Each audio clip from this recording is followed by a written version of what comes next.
32 సంవత్సరాలు అనుకుంటా 1989లో ఒక యువ క్యారెక్టర్ వచ్చింది, సినిమా తీస్తారని చెప్పని. ఎక్కడా పని చేయలేదు, ఎక్కడా సినిమా ఎక్స్పీరియన్స్ లేదు. ప్యాషన్ తోటి ఒక సినిమా తీసాడు ఆయన. కాలేజీ కుర్రలతోటి సైకిల్ చేసి పట్టించాడు. ఆ మనిషి నాకు కనిపించడం లేదు. ఆ తర్వాత శ్రీదేవి గారు అందాలు ఎవరు చూడటం గొప్పగా చూపించాడు ఆయన.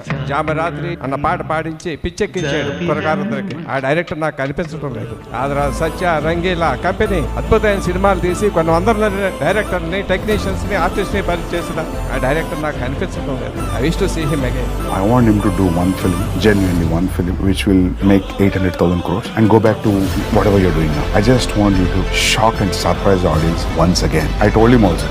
సార్ ఒక్కసారి ఒక 3 నెలలు 4 నెలలు కాన్సన్ట్రేట్ చేసి ఒక్కసారి మళ్ళీ ఒక ఊపు ఊపండి సార్ ఒక్క సినిమా. నేను ఆ పనిలోనే ఉన్నాను అని మీ మీద ఒట్టేసి చెప్తున్నాను.